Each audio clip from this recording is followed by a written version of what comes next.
Bismillahirrahmanirrahim. Assalamualaikum warahmatullahi wabarakatuh. Saya Nur Ilma binti Ambo daripada Akademi Pengajian Islam Universiti Malaya. Hari ini akan membentangkan hasil kertas kajian saya, iaitu adakah mahasiswa Gen Z tahu mengenai persediaan halal bagi produk kosmetik di Malaysia.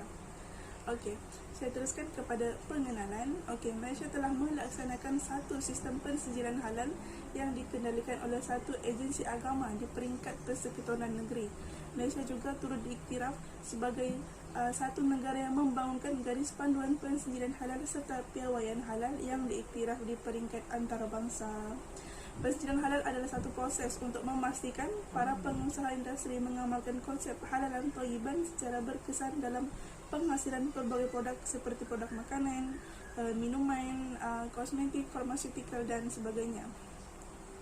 Industri kosmetik halal merupakan salah satu industri yang semakin meningkat pada hari ini, yang banyak pengusaha yang berusaha untuk mendapatkan persediaan halal bagi produk mereka. Beberapa kajian lepas membuktikan bahawa pengetahuan golongan belia seperti mahasiswa terhadap produk halal yang berada di pasaran pada hari ini berada pada tahap sederhana dan masih lagi kurang kefahaman mengenai perkara ini. Oleh itu, jika mahasiswa Gen Z mempunyai pengetahuan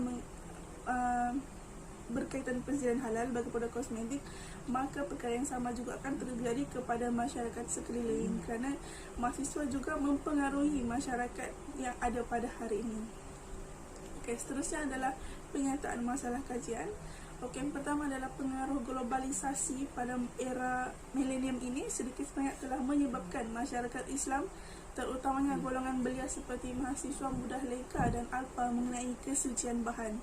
Jika mereka tidak mempunyai kefahaman mengenai perkara ini, mereka mungkin akan menggunakan bahan-bahan kosmetik yang boleh membahayakan kesihatan mereka, serta menggunakan produk yang tidak dihalalkan oleh syarak, iaitu produk yang diharamkan oleh syarak. Alhamdulillah.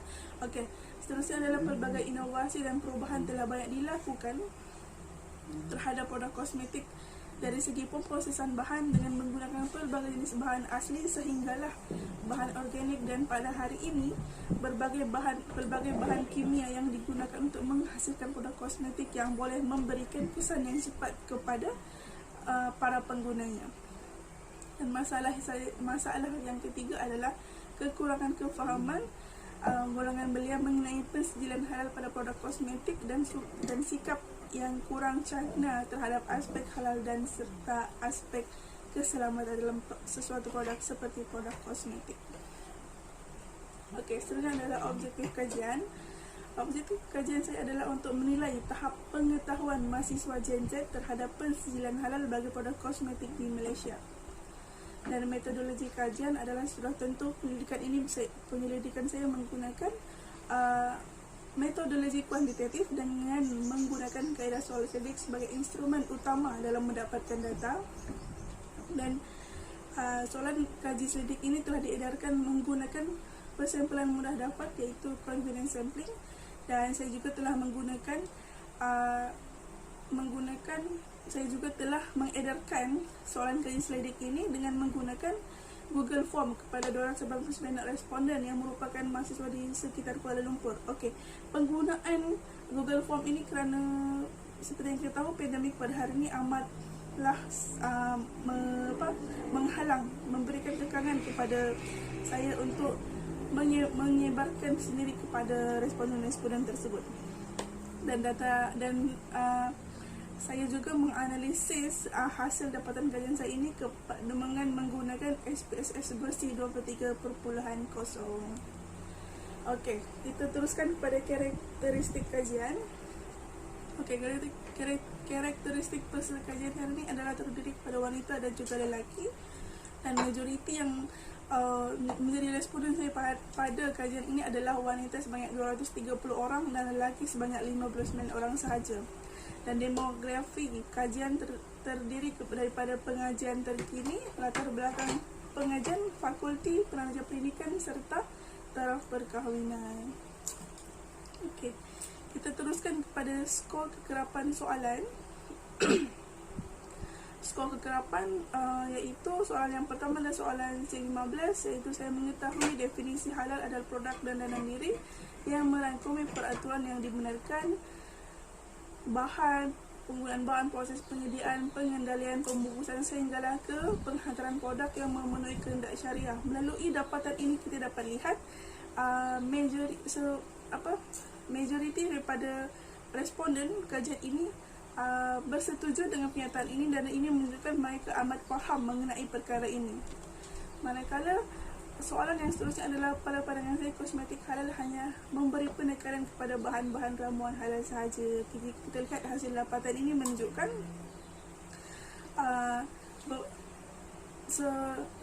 kebanyakan daripada responden tidak mengetahui kosmetik halal ini bukan hanya merangkumi ramuan halal saja, tetapi lebih kepada dari proses pembuatan sehinggalah ke penghantaran produk tersebut. Seterusnya adalah saya berpendapat agensi yang menguruskan hal ehwal persediaan halal untuk produk kosmetik terletak di bawah bidang kuasa JAKIM sahaja.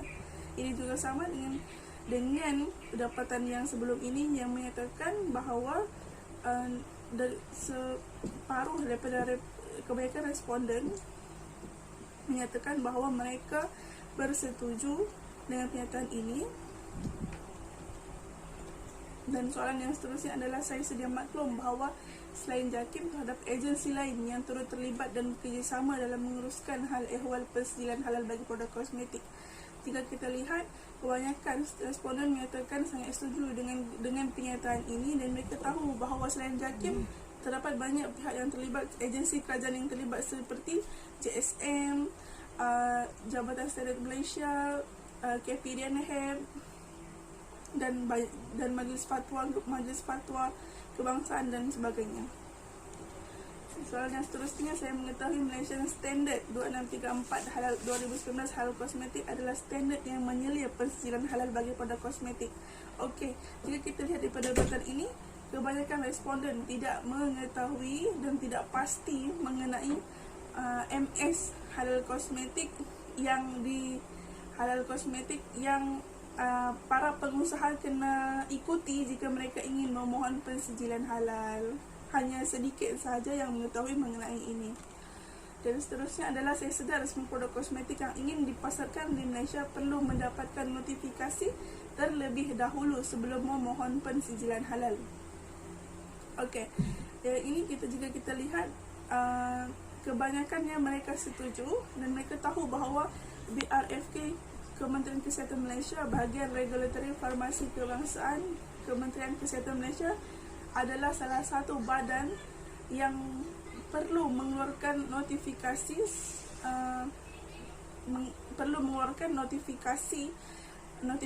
produk kosmetik sebelum produk itu mendapatkan pensijilan halal.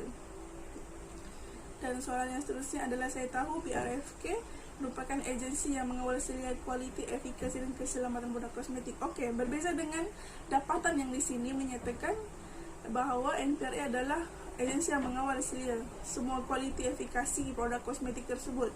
Okey, jika kita lihat dapatan di sini, kebanyakan responden mahasiswa itu tidak tahu mengenai perkara ini, hanya segelintir sahaja yang mengetahui. Dan ini menunjukkan bahawa mahasiswa masih kurang tahu mengenai perkara ini.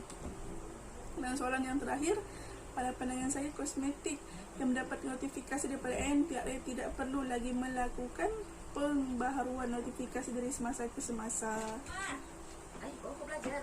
Dan kebanyakan daripada soalan ini melihat kepada responden adalah kebanyakannya tidak pasti mengenai perkara ini. Dan kesimpulannya adalah hasil dapatan menunjukkan mahasiswa Gen Z mempunyai pengetahuan yang baik mengenai persediaan halal, tetapi mereka kurang pengetahuan mengenai aspek halal yang terdapat di sebalik kosmetik halal tersebut. Ini dapat dibuktikan dengan dapatan kajian yang menunjukkan daripada 289 orang terdapat 175 orang yang kurang tahu dan kurang pasti akan badan-badan yang mengawal selia keselamatan produk kosmetik, iaitu NPRA, JAKIM, KPDNHEP dan banyak lagi.